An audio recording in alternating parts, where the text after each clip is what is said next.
Hey y'all, welcome back to my channel. This is Vienna with Glitter Baddies Boutique, and today I want to show you guys how to do a glow-in-the-dark snow globe. And these were really popular last year, so I hope this video will help you guys out.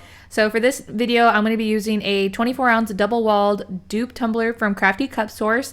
All of these suppliers and supplies that I'm using will be linked below in the description, so y'all can go check them out. Make sure I use my discount codes to save. For Crafty Cup Source, it is Vienna10.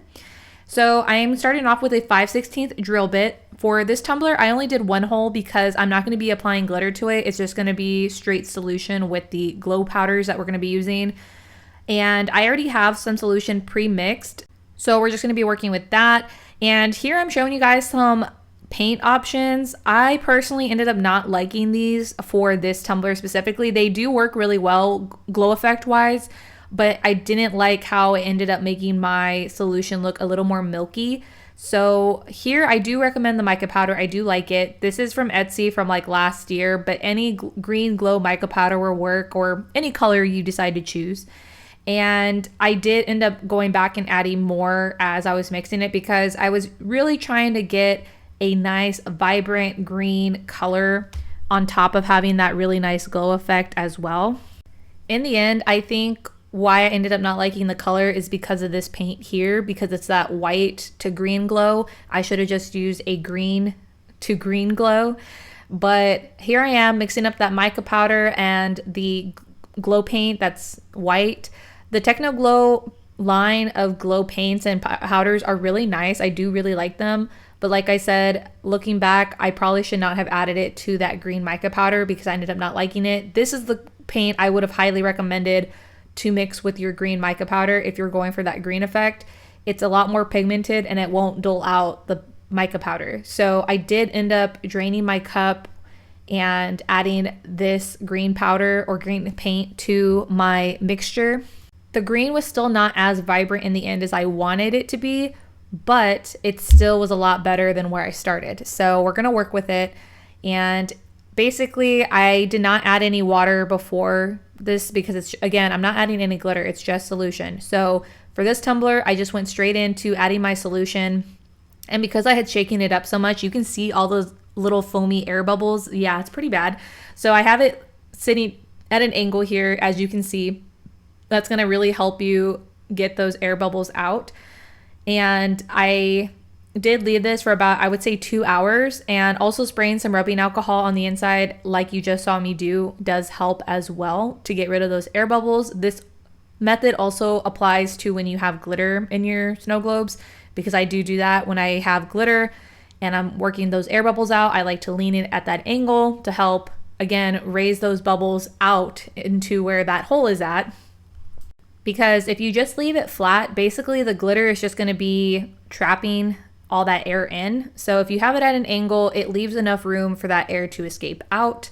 So anyways, continuing on, once you've filled your tumbler the way you like it, go ahead and plug up your hole with your mini glue stick or your bumper, whatever you're using to plug your holes. And here's a pro tip: if you're having issues with leaking, this can help. I'm not going to say it solves the problem, but it can help. I like to add a piece of clear vinyl over the hole, which is over the plug as well. That's just another extra layer of protection. You can also use packaging tape as well, but again, make sure your surface is completely dry or that vinyl will not stick. So once I've laid that down, I go ahead and apply UV resin from Resin Rockers directly over the hole and cure that under the light for 120 seconds. You can also place it outside in direct sunlight for about a minute as well, and it will cure just as well. So I'm feeling it here, and it does feel a little wet. I shake it, and yes, there is still a leak, and that's probably because I didn't cover that hole completely. So basically, I just laid another layer of UV resin directly over the already sealed hole. Basically, there's a little micro hole in the UV resin that kind of popped out because of the air escaping. So I did it again, applied some heat, and it helped settle that hole down as well as fill the little micro hole that was still there. And I tested it out. Again, I didn't feel any leaking. I left it on a dry piece of paper to ensure that there were no leaks. Left it there for about an hour. It looked like it was good to go. So now I'm going to go ahead and seal the bottom. And again, since I'm not using glitter in this one, I grabbed my UV resin and I just dropped a little bit of the acrylic paint that I used in the beginning for the bottom. So I mixed that acrylic paint into the UV resin, and I'm going to be just applying it to the bottom just like I normally would with glitter, but we're going to be using paint. That way it has a nice solid base to match the rest of the cup. So once I've laid that out smoothly, I will go ahead and cured it under my light for 120 seconds. You can also cure it outside for about a minute in direct sunlight. That's another option for you. Y'all can check out my last video on that. And I applied my decal here. This is a custom decal with care instructions and my business logo that I got done with Critter Cup Customs on Etsy. Y'all can go check her out. And here's another pro tip if you're having issues with leaking on your snow globes. I have started doing this and I do notice a difference. It does help a lot. Instead of using UV resin for your final coat, I like to use regular epoxy part A and B. I will link one that I like. It is not the one I used in this video, but it is another one that I would recommend highly. I used to use it all the time and it's available on Amazon. So again, I will link it below. But I mixed 1 part A and 1 part B into a measuring cup. I only did about 5 milliliters total because it's just a nice final coat to seal in that sticker, as well as ensure that there are not going to be any leaks later. But as mentioned previously, that is just a tip or a suggestion. It is not required. If you don't feel comfortable using resin, or maybe you can't use resin, you can definitely continue using UV resin for your final layer there. So I did apply some heat and some rubbing alcohol to pop any of those air bubbles to make sure I get a nice glass-like finish, and that will take about 24 hours to cure. Once that is fully cured and you're ready to go, I went ahead and applied my decals to this tumbler. So this decal sheet is a pre-cut, laminated, and permanent vinyl decal wrap that I get from Cuts Vinyl. They will be listed below as well with my code Baddies, so you can get a vinyl squeegee with your order. But these tumbler wraps are typically meant for cold cups. The 24-ounce Starbucks cold cups are the non-branded ones as well, but I like to use them for my double wall tumblers as well as even my resin tumblers as well.